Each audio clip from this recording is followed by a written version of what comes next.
अस्सलाम वालेकुम YouTube family, होर सुनाओ किदां सेहत भी ठीक आ। अज बनाने लगे हैं आड़ू दी जैम। तो अंदाजे ने मैं लिए 1 किलो ही होने आ, लगते इन्ने आ लेकिन अंदाजे ना लिए, मैं तोले नहीं। तो ये आपां ना जैम बनाना हुण ये आपां हुण छिलके उतार लेने आ। छिलके उतार के तो फिर अगे तुहानूं दिखाने आ। देखो जी माशाअल्लाह अपना धो सवार के इन्हां नूं कट लिया, कट के तो ऐ गया तुहानूं दिखाए आ आलू बुखारे दे जैम बनाने लगे आपां। हुण इनू आ देखो आपां फ्राई पैन उत्ते रख लिया, गैस ऑन कर ली आ। तो हुण इनू इहदे विच लगे पाउण बिस्मिल्लाह रहमान रहीम।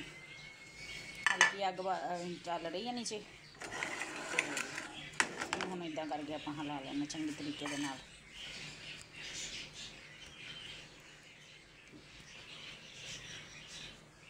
माशाअल्लाह अपनी अग जल रही है नीचे, तो सोहने तरीके दे नाल इनू आपां हुण बना लेना। चंगे तरीके दे नाल इदां हिला लेना इस तरह करके।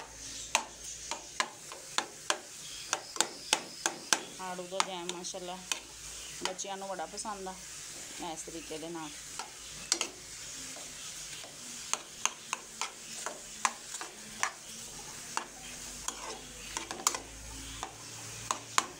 चंगे तरीके नाल माशाअल्लाह इदां हिला लिया, इस तरीके नाल इनूं हिला के चंगे तरीके दे नाल इन्हूं थोड़ा जिहा आपां करदे आं ते अगे दिखाने तुहानूं। आ देखो माशाअल्लाह हल्का हल्का इनूं 5 मिनट मैं कर लिया। देखो माशाअल्लाह, तो हुण इहदे विच नाल ही आपां ना चीनी पा देनी। आ देखो यह चीनी है, तुसीं अपने हिसाब नाल पा लेनी है, मैं अपने हिसाब नाल पाउण लगी।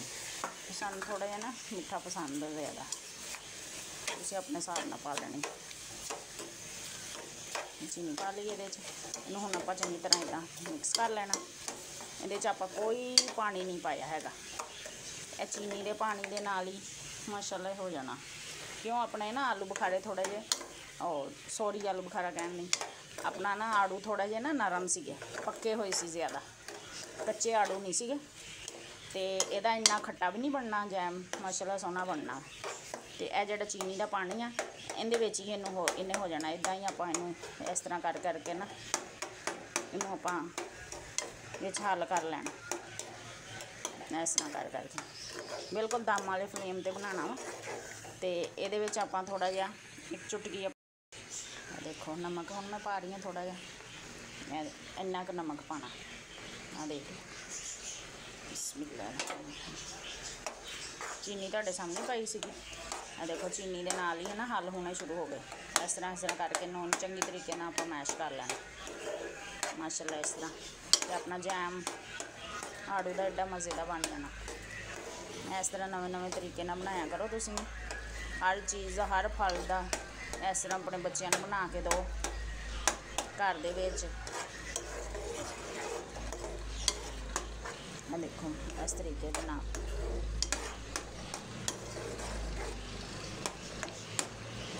इनूं आपां मैश करते हैं इस तरह करके मैं सारा मैश कर लेना। तो अगे दिखाने थानूं।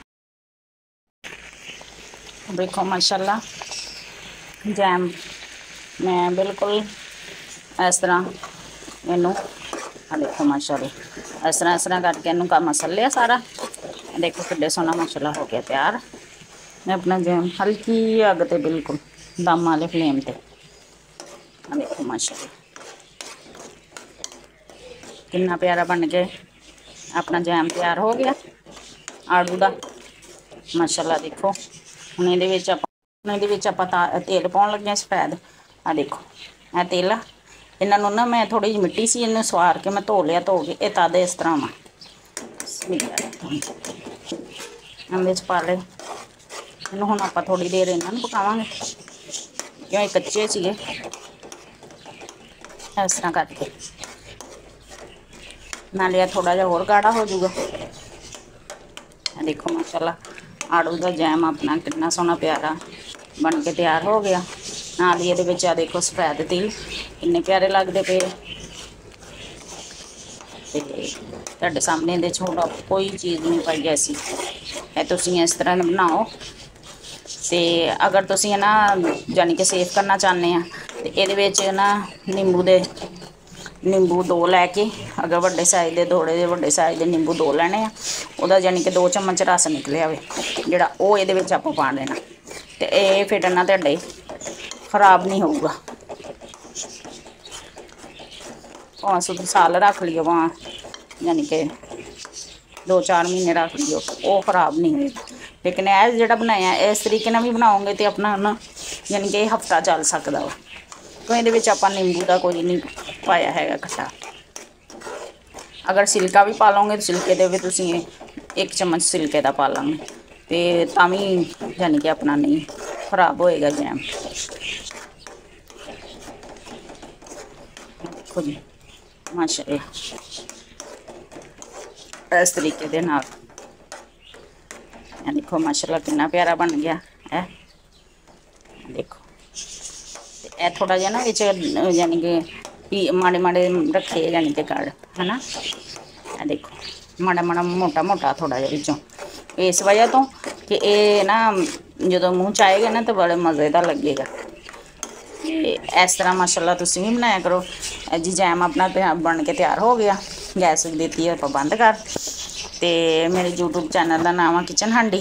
लाइक भी कर दिया करो, सबसक्राइब भी कर दिया करो, शेयर भी कर दिया करो। जोड़े लाइक करते शेयर करते उन्होंने बहुत बहुत शुक्रिया। तो इस तरह देसी तरीके नाल तुसीं भी बनाइयो तो कमेंट च मैनूं दसो किस तरह का लगा। अच्छे अच्छे कमेंट कर दिया करो, मैं बहुत मेहनत नाल वीडियो बनानी हाँ। तो ओके जी, अल्लाह हाफिज़, दुआओं जी याद रखियो।